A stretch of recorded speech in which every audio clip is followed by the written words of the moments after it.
திருவள்ளுவர் மாவட்டம் திருத்தணி 2வது railway gate அருகே காந்தி ரோடு 2வது தெருவில் குடியிருப்புகள் கடைகள் நிறைந்த பகுதியாகும். இவ்வழியாக பூ மார்க்கெட், மளிகை கடை, பேருந்து நிலையம் உள்ளிட்ட பகுதிகளுக்கு செல்லக்கூடிய முக்கிய சாலையாகும். இப்பகுதியில் பழனிசாமியார் என்பவர் வாடகைக்கு கடையெடுத்து பில்லி சூனியம், திருஷ்டி கழிப்பது, தோஷம், மந்திரம் சொல்வது, தாயத்து கட்டுவது போன்றவற்றை செய்து வருவதாக கூறப்படுகிறது. இந்த நிலையில் பெண் உடலில் பேய் புகுந்ததாக அந்த பெண்ணின் உறவினர்கள் பழனிசாமியாரிடம் அழைத்து சென்றனர். பின்னர் பழனிசாமியார் பெண்ணுக்குள் ஆண் பேய் இருப்பதாக கூறி நடுவீதியில் அமர வைத்து பிரியாணி, மது, புகையிலை, பீடி கொடுத்து அந்த பெண்ணை மது குடிக்க வைத்து அவரது செல்போனில் வீடியோ எடுத்துக்கொண்டே 1 மணி நேரத்திற்கும் மேலாக பேய் ஓட்டும் சாமியாரின் செயல்களால் அவ்வழியாக வந்த பெண்கள், குழந்தைகள் உட்பட பொதுமக்கள் மத்தியில் பீதியை ஏற்படுத்தி அச்சத்துடன் ஓட்டம் பிடிக்கும் நிலைக்கு தள்ளப்பட்டுள்ளது. மேலும் அருகில் இருந்த கடைகளில் உரிமையாளர்கள் கடைகளை மூடிவிட்டு வியாபாரம் செய்ய முடியாமல் அங்கிருந்து பயந்து ஓட்டம் பிடித்த சம்பவம் அப்பகுதியில் சிறிது நேரம் பரபரப்பை ஏற்படுத்தியது.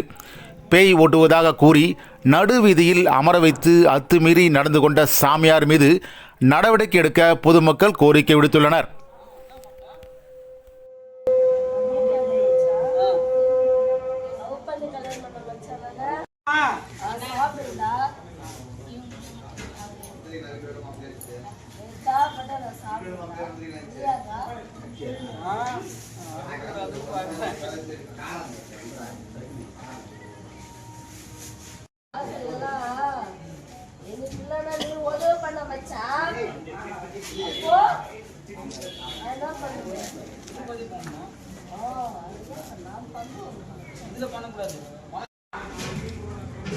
நான் யார் சொத்துக்கும் ஆசைப்பட மாட்டேன்டா.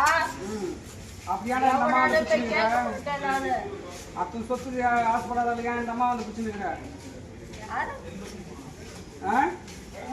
நம்ம ராஜா ராஜாண்டா பிடிச்சிருக்கிற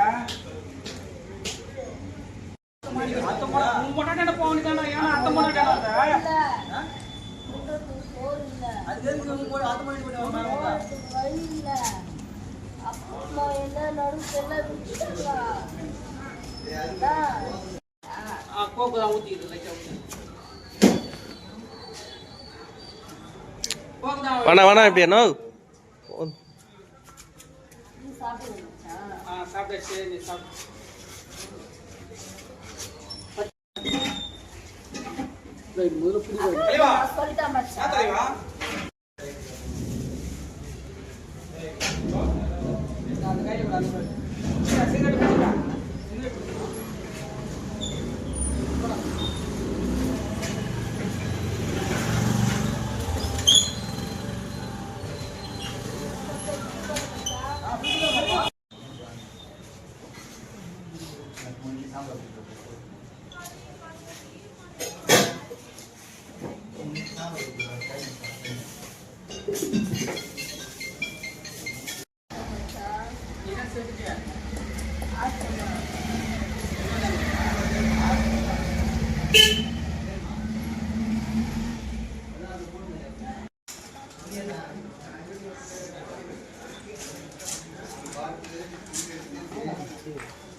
மேலும் வீடியோக்களை காண நவ் இந்தியா டைம்ஸ் யூடியூப் சேனலை சப்ஸ்கிரைப் பண்ணுங்க. பக்கத்துல இருக்க பெல் பட்டனை மறக்காம கிளிக் பண்ணுங்க.